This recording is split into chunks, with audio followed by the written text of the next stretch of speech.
The Bible is special. It's the most important book that's ever been written.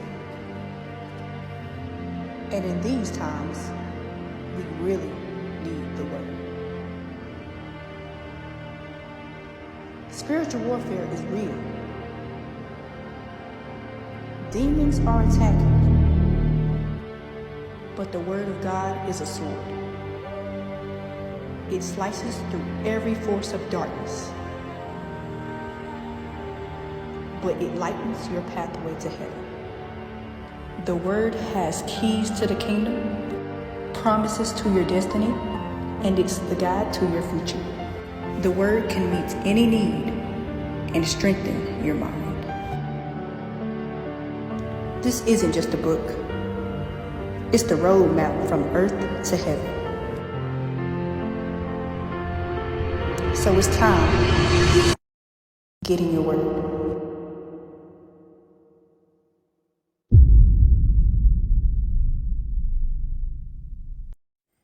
Shalom teman-teman yang saya kasih. Perkenalkan, saya Yoel.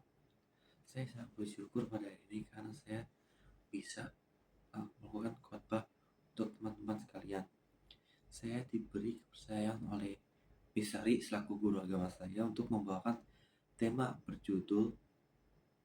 berjudul godaan hidup dari materialistik. Nah, mari kita bersatu dalam doa terlebih dahulu. Bapa, kiranya Engkau memberkati saya dan para penonton yang sedang menonton video ini, Bapak.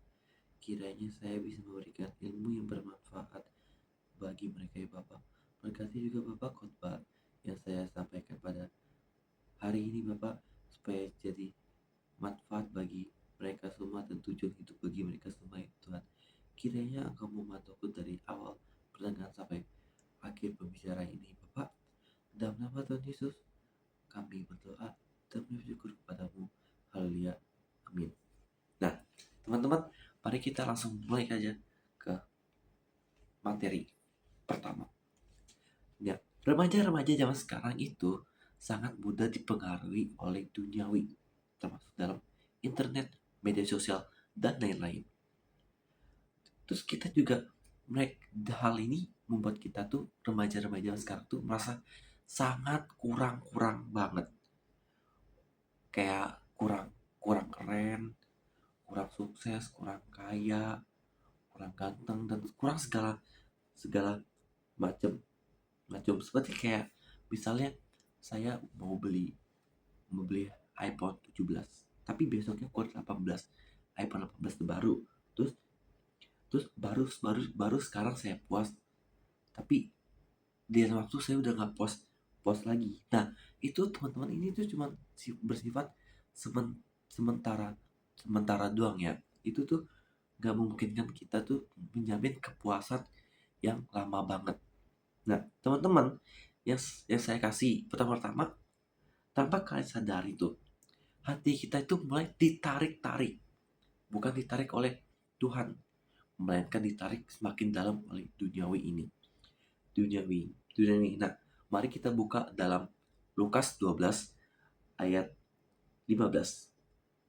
Berkata, berjaga-jagalah dan waspadalah segala ketamakan, sebab hidup manusia tidak tergantung daripada kekayaannya.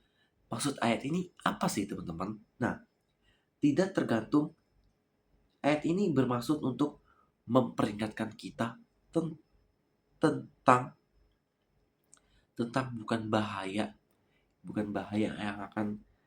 yang akan langsung kelihatan. Itu bahaya yang menarik kita perlahan-lahan dan menjauh dari Tuhan, teman-teman. Nah, kita akan masuk ke poin yang pertama. Kenapa materialistik itu bahaya? Tapi sebelum itu saya menjelaskan pengertian materialistik itu.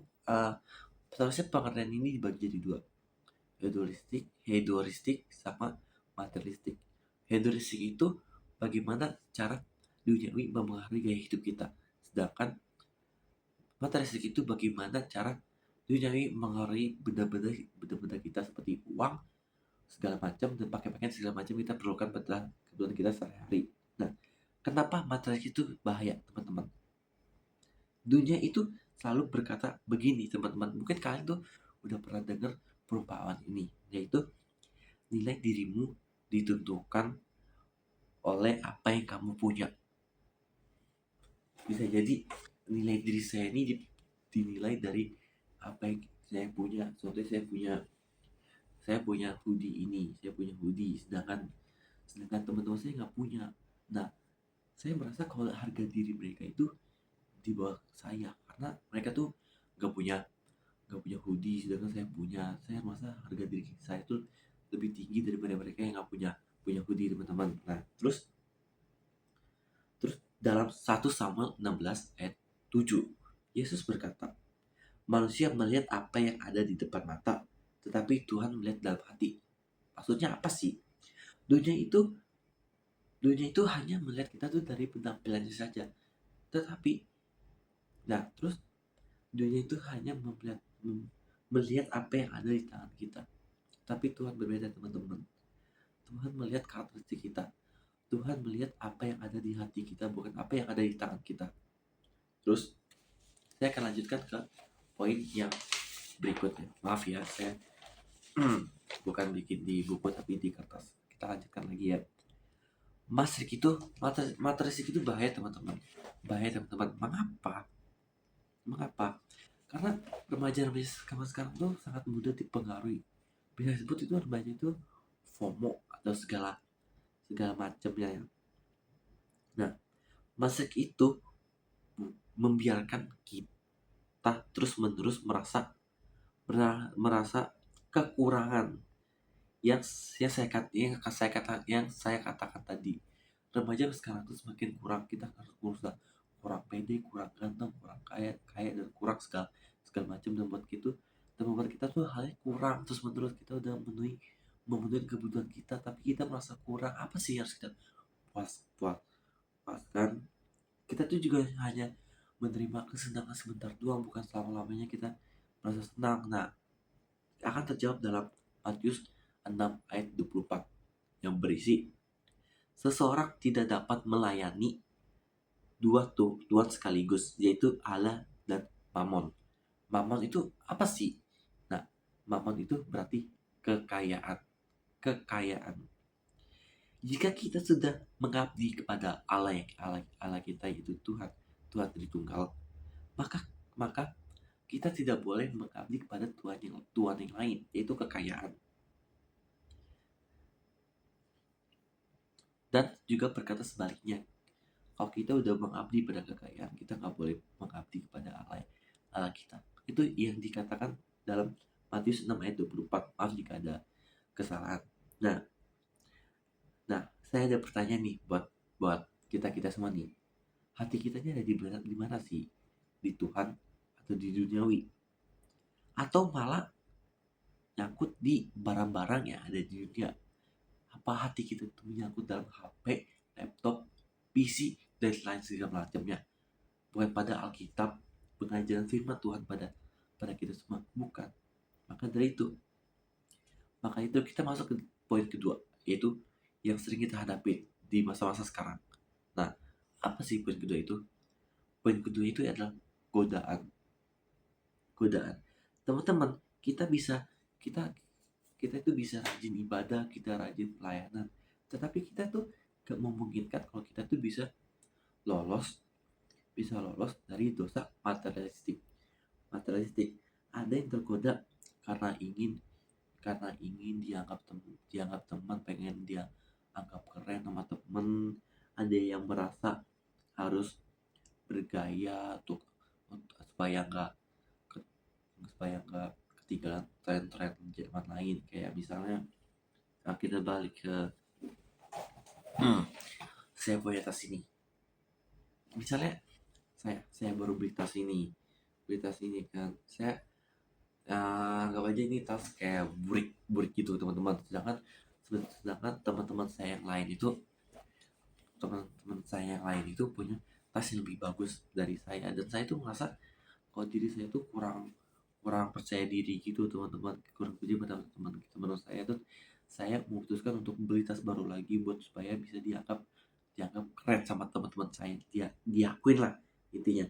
Dan masih banyak lagi teman-teman. Kalau hati kita mulai tertarik sama hal-hal ini, sebaiknya kita menjauh, karena ini sudah bahaya bahaya dalam bagi kita diri kita maupun dalam, dan bisa mengecewakan Tuhan. Mari kita baca dalam dalam Matius 6 ayat 21.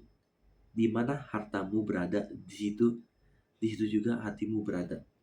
Terus di Timotius 6 ayat 10. Akar dari segala kesalahan ialah cinta uang. Ingat teman-teman, yang salah itu bukan uangnya, tetapi kisah itu cinta kita terhadap uangnya. Kenapa? Karena kita terlalu terpaku pada uang, bukan pada firman Tuhan. Terus terus gejala yang sering terjadi yaitu yang tadi saya bilang tuh, iri hati, pengen diakuin, selalu membanding-bandingkan diri kita sama orang lain. Kita tuh kurang percaya diri sendiri, kita tuh haus validasi, yang kita haus akan puja-pujian orang lain. Kok kita nggak sehari dengar puja-pujian dari orang lain, itu kita ngerasa kurang gitu teman-teman. Nah itu tuh sebenarnya nggak boleh teman-teman ya. Nah terus hati hati bisa jatuh dari Tuhan walaupun kita berada dalam gereja. Maksudnya apa? Meskipun kita dalam gereja, meskipun kaki kita terinjak dalam gereja, belum tentu iman kita kuat, belum tentu kita bisa menahan semua godaan yang ada meskipun kita dalam gereja, dalam altarnya Tuhan. Makanya itu, matras itu sangat berbahaya. Sebenarnya kita jauh-jauh dari hal-hal yang membuat kita seperti ini. Terus contoh dari nih, Tuhan Yesus itu pernah memberi contoh pada kisah itu tentang orang kaya yang bodoh. Orang kaya yang bodoh. Nih, ceritanya tentang di Lukas 12 ayat 16 sampai 21 itu menceritakan tentang orang kaya, itu orang kaya yang panennya melimpah. Dia bangun lombong-lombong besar untuk simpan kekayaannya, lalu bilang sekarang aku menikmati hidupku. Nah, jadi itu Yesus memberi pengumpamaan kepada orang kaya yang bebal itu. Dia bilang gini, maaf ya kalau ada kata-katanya yang kasar. Hei orang bodoh, malam ini juga nyawamu akan diambil. Nah, Yesus menutup perumpamaan itu dengan kalimat keras. Demikianlah jadinya dengan orang yang mengumpulkan harta bagi diri sendiri, tetapi tidak kaya dalam hidup Allah. Nah, teman-teman, masalahnya bukan dia kaya atau gak kayanya. Masalahnya cuma satu, yaitu kaya bagi diri sendiri, tapi miskin terhadap iman kepada kepada Allah itu sendiri. Nah, kita tuh nggak boleh ikut terjerumus dalam hal-hal apa yang kita lihat, apa yang perlu kita inginkan, karena Tuhan itu sudah menyediakan hal-hal yang kita perlukan. Kita tuh nggak perlu lagi, kita tuh harusnya bersyukur. Kita tuh harus bersyukur karena kita tuh udah diberi kesehatan, kita tuh diberi hidup yang sempurna.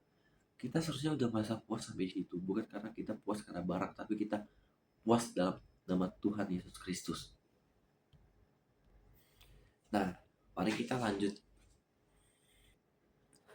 Ayo kita lanjutkan. Maaf ada cut sebentar kan, tadi HP saya jatuh teman-teman. Nah, ayo kita lanjutkan nih ke poin-poin terakhir nih. Supaya kita nggak tenggelam dalam materialistik, kita tuh harus ingatin apa yang harus kita persiapin buat hal-hal ini nggak terjadi teman-teman. Nah, yang pertama ada belajar bersyukur. Ini saya tadi bilang tadi. Dalam Filipi 4 ayat 11 sampai 12 berkata, Paulus mengisahkan tentang Paulus belajar mencukupkan diri dalam segala hal, bukan karena hidupnya enak, tapi karena hatinya penuh sama Tuhan. Kita harus mengikuti apa yang dialami oleh Paulus. Kita bukan puas karena harta, tapi kita puas oleh kasih Tuhan dan firman Tuhan ada di dalam diri kita. Yang kedua, ingat bahwa semua itu hanya sementara. Yang seperti saya katakan tadi pada awal-awal, kepuasan kita bukan selamanya, tapi hanya sementara, dan itu sebenarnya titipan dari Allah. Dalam Matius 6 ayat 19 sampai 20. Janganlah kamu mengumpulkan harta di bumi mengingat dan karat merusaknya, dan mencuri, membongkar serat, mencuri dan mencurinya. Tetapi kumpullah bagimu harta di surga. Di surga ngengat dan karat tidak merusaknya, dan pencuri tidak membongkar dan mencurinya. Nah, Yesus memberitahu kepada kita, teman-teman, kepada kita agar tidak memuaskan atau menjadikan kekayaan duniawi sebagai pusat duniawi kita, melainkan kita tuh memusatkan firman Tuhan sebagai pusat dalam kehidupan kita. Terus 3, jadikan Tuhan sebagai sumber kepuasan, bukan barang. Nah, ini poin yang paling saya suka dalam Mazmur 73 ayat 25. Sekalipun dagingku dan hatiku habis lenyap, gunung batuku dan bagianku tertuduh dalam Allah selama-lamanya. Nah, kalau Tuhan jadi sumber sukacita kita, barang tidak akan jadi pusat hidup. Bentar nih, teman-teman.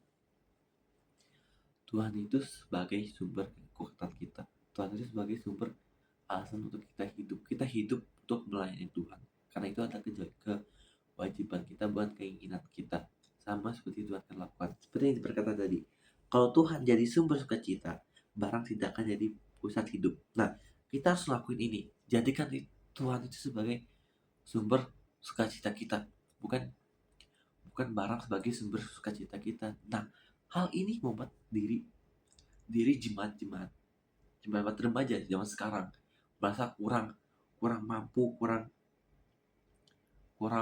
mampu dalam segala hal, kurang pede karena terpengaruh oleh duniawi, terpengaruh oleh barang sendiri yang mempengaruhi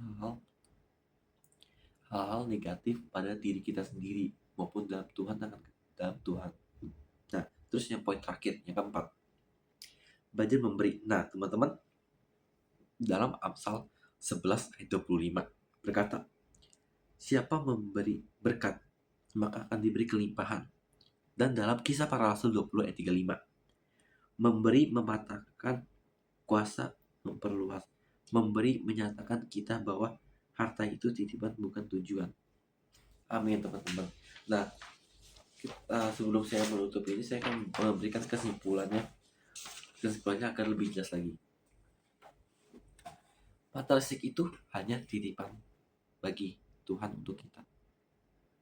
Materialistik itu hanya jadi kita untuk memenuhi kebutuhan hidup kita, bukan jadi pemuas bagi kehidupan kita. Ingat, yang salah itu bukan materialistiknya, tapi yang salah itu adalah kita. Bagaimana kita cara memperlakukan barang-barang tersebut, bagaimana kita cara melakukan uang yang benar, bagaimana cara kita melakukan harta-harta kita yang benar. Ingat, karena harta itu hanyalah titipan sementara oleh Tuhan, sama yang diceritakan oleh Tuhan Yesus pada murid-muridnya, itu dalam kisah orang kaya yang bodoh tadi. Dia itu kaya banget, tapi dia itu satu hal yang kurang, dia tuh hanya miskin di hadapan Allah. Maka dari itu Allah tidak suka sama dia, tuh sedihlah sama dia. Akhirnya dia memberi pengumpamaan itu, hai orang kaya bodoh, malam ini juga nyawamu akan gue cabut. Bayangin teman-teman lagi berfoya-foya karena harta dari orang tua ataupun harta dari teman, tapi teman-teman itu miskin dari Allah, miskin iman, miskin segala macamnya dari firman Allah.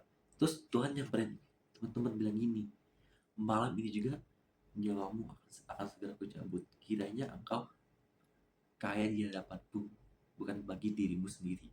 Nah, teman-teman, makanya dari itu teman-teman 4 poin tadi harus teman-teman ingat dan harus teman-teman tunjukkan dalam diri teman-teman, karena hal ini sangat penting untuk membuat kita semakin dekat sama Tuhan dan kita semakin jauh dari goda-godaan yang ada pada zaman sekarang. Ya, remaja itu sangat gampang dipengaruhi. Saya juga sangat gampang dipengaruhi. Oke. Sebelum saya akhir, saya juga akan memberi kesaksian. Saya saya tuh kalau ke gereja sering sering bolong-bolong gitu, sebulan bisa sekali, 2 bulan bisa sekali juga. Nah, karena kenapa? Yaitu materialistik. Saya selalu saya selalu berpikir kalau kalau barang-barang yang saya punya itu sudah memenuhi kebutuhan saya tuh nggak perlu Tuhan. Buat apa sih Tuhan? Karena saya udah punya HP, saya udah punya uang, saya udah punya segala macam buat memenuhi kehidupan saya sehari-hari. Jadi saya nggak perlu uang, saya nggak perlu Tuhan. Buat apa Tuhan? Emang Tuhan menafkahi hidup saya? Emang Tuhan yang memberi saya uang? Enggak kan? Nah, mungkin ini juga yang dialami oleh remaja-remaja saat ini. Mereka berpikir kalau Tuhan itu gak ada gunanya. Mereka pikir kalau tanpa Tuhan mereka bisa hidup. Tapi ini salah teman-teman. Waktu itu saya ikut Rise Up KKR dari sekolah. Nah, setelah itu dijelaskan oleh oleh tim pelayanan di sana. Dan saya itu benar-benar tercurahkan hati saya benar-benar ingin bertobat saat itu juga. Tapi tetap aja godaan materialistik itu datang sebulan setelah rise up itu. Iya, karena hal itu saya semakin jauh banget dari Tuhan. Yang awalnya saya dekat banget sama Tuhan, saya semakin jauh itu. Bayangin bayangin kalian lagi naik hiking naik gunung, tiba kalian langsung terjatuh. Nah, itu yang saya alamin bulan-bulan ini. Dan sekarang juga saya lagi ngalamin. Saya juga lagi memberi firman ini karena firman ini cocok buat saya juga, karena saya tuh terlalu terpengaruh oleh materialistik. Karena kalau saya juga nggak tahu lagi siapa yang mau memberikan firman ini. Nah, nah, nah, oleh karena itu teman-teman, sebaiknya kita memperhatikan Allah itu sebagai pemuas kehidupan kita, bukan sebagai barang. Dan kita juga harus jauh dari godaan yang ada. Ingat, barang-barang itu hanya titipan sementara. Jangan gara-gara barang-barang itu tersebut kamu jadi semakin jauh dari Tuhan. Tapi ingatlah, seharusnya kamu begitu. Ingat Tuhan dan jauhi dari materialistik yang mengubah sepenuhnya hidup kamu. Ingat, bukan salah plastiknya, tapi salah kita sendiri. Bagaimana cara kita memperlakukan barang-barang tersebut, dan bagaimana cara kita memperlakukan Allah. Ya teman-teman, Allah itu sangat mengasihi kita. Allah itu maha penyayang, maha pengampun. Allah itu bakal sedih kalau kita tuh meninggalkan ibadah teman-teman. Maka sebaik itu tinggalkan hal-hal yang membuat teman-teman gak perlu, dan fokus pada firman Tuhan. Karena saya nggak mau hal apa yang terjadi pada hidup saya terjadi sama hidup teman-teman juga, seperti saya kebanyakan ini tergoda sama materialistik. Saya jarang-jarang ke gereja, gak pernah baca Alkitab pun tuh kalau misalnya lagi agama doang, terus semakin jauh sama Tuhan, semakin jauh saya dari Tuhan. Nah, jangan teman-teman, karena saya menyesal karena sudah berada di proses itu. Nah, sekian dari saya mengucapkan terima kasih karena sudah menonton firman saya. Maaf kalau misalnya ada kata-kata yang tidak nyambung atau kata-kata yang membuat teman tidak nyaman. Nah, sekian dari saya, terima kasih. Tapi sebelum itu, mari kita tutup dengan doa. Bapa Tuhan, Engkau lah yang maha besar ya Tuhan. Terima kasih untuk hari ini Tuhan, karena Tuhan telah membantu saya dalam menyelesaikan firman ini Tuhan.